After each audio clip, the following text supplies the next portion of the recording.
So hi guys. So this video is about Robert Frost. All right. We have him described both in the ninth and tenth grade.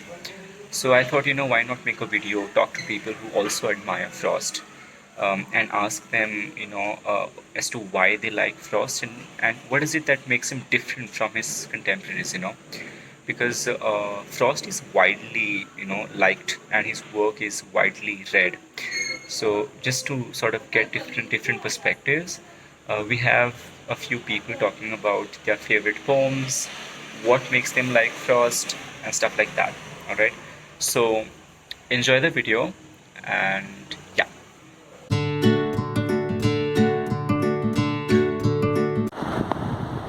Hi guys, my name is Tara, and I'm very happy today to be talking to you about one of my favorite poets, Robert Frost. I'm sure you're all familiar with his poem, The Road Less Taken, and that's a poem which a lot of 10th standard and 12th standard students are often referred to when they're making an important decision about their careers and things like that. And it talks about how the road less taken is often an interesting road to think about. But a poem that I like in particular is called Mending Wall. I don't know if you've read it, and I hope you have a chance to go and find it and read it for yourself. But I think it's an interesting poem, especially because of what it talks about, and it particularly talks about divisions between people. And this particular poem is about the poet, or the speaking voice in the poem, talking to his neighbor about a wall that runs between their properties. And Frost begins the poem by saying something there is that doesn't like a wall. And the poem explores what that something is. What is that something that doesn't like a wall? What keeps destroying the wall every time he and his neighbor try to put those bricks back? So I hope you get a chance to read that poem. It's one of my favorites. I like Frost particularly because he chooses these simple themes. These themes like love and indifference in Fire and Ice.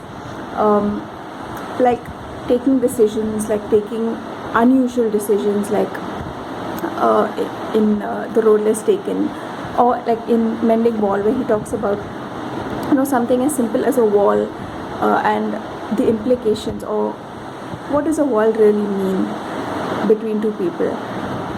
And also Stopping by Woods on a Snowy Evening. That's such an interesting, both a calm poem as well as a poem which has some sort of very strong emotion behind it.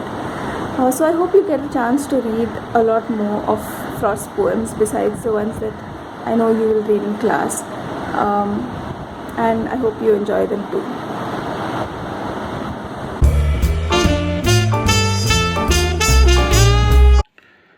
Hi. Robert Frost is, I think, one of the most celebrated poets of all time.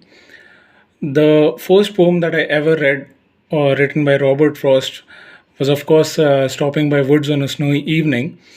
And I think Robert Frost is himself poetry, you know, because the complexity and yet the simplicity in his writings is something that comes from profound knowledge of poetry, and that is something that we should really learn from him.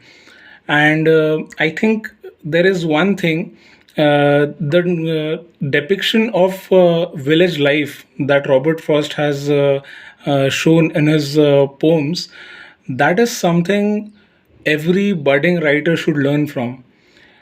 I think it comes from meeting a lot of people. So just go out there, you know, meet a lot of people, explore. That's what Robert Frost did, and that's what made him great. So I think to reach the level of Robert Frost, something you should really learn from him is experiencing, exploring. And that is the biggest thing that Robert Frost has given us. Celebrating Robert Frost always.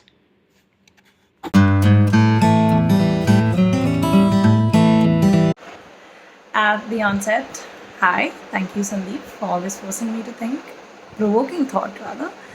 Um, so your question this time is, first you called me a Frost admirer. Thank you very much.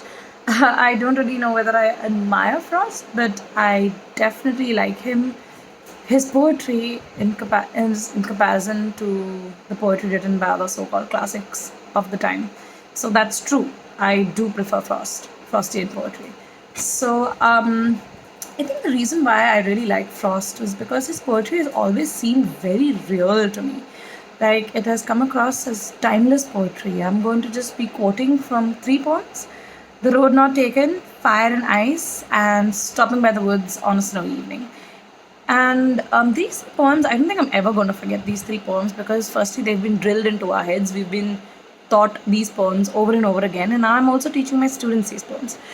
But it's not just for that reason that I am never going to forget these poems. It's also because they have had like a tremendous impact on my own life, especially "The Road Not Taken," because for some reason, all the choices I have made have always seemed to be choices that other people don't opt for. And I don't know whether I do this consciously or unconsciously. I really don't know. Or maybe it's my subconscious speaking to me. I'm really unaware. But it's always seemed that just happens to me, something that just happens to me. Okay. And it's specifically because of the lines in the poem. Two roads diverged in a wood, and I chose the one less traveled by, and that has made all the difference. It is these lines that have created or had a really huge impact on my life, have still a very huge impact on my life. Because it's funny because Frost is talking about how he picked the road less taken. So he picked one road. But the poem is called "The Road Not Taken." So you would think that he would be, speaking about a road that he didn't take, but he's actually referring to a road that he did take, which has made a huge difference in his life, which has made a huge difference in my own life. So that is one poem that I am very fond of. I think another poem, very interesting poem, is "Fire and Ice" because that is also timeless. I mean, it's very real even today. I think what Frost was essentially trying to say in these poems is that war, ammunition, fire, in that sense, can destroy the world. But then ice, cold, you know, like the Cold War between the Soviet Union and the USA. I think this was in 1940s, late 1940s to 1990s, 91 if I'm not mistaken. That also was a very distressing time. So it's not just physical fights that can cause anguish, but also a lot of mental trauma. I think that's what I've understood from this poem. It's solely my interpretation. And "Stopping by the Woods on a Snowy Evening," gosh, this poem, I think it haunts me because, especially the last few lines, "and I have promises to keep and miles to go before I sleep, and miles to go before I sleep."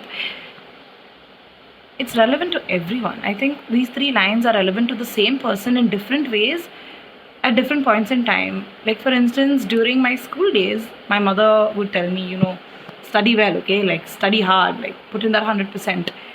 And say it was 1 o'clock in the night and I was very sleepy and I had a lot of portion to complete.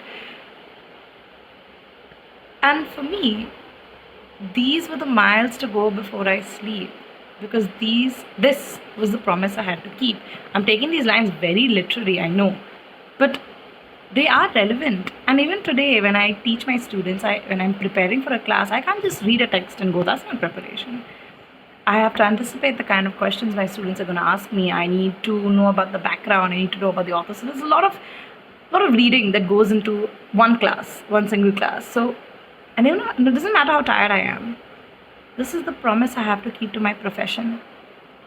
And therefore, if I have miles to go before I sleep, then so be it, So I've interpreted these lines very literally. I know because most poetry and most texts are interpreted figuratively and metaphorically. But why not literally?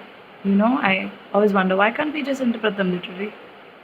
Perhaps students will be able to understand them better if they were interpreted literally. But again, my interpretation. So yeah, I think that's precisely why I really like Frost. I think he is a fabulous, fabulous poet in that sense. Thank you.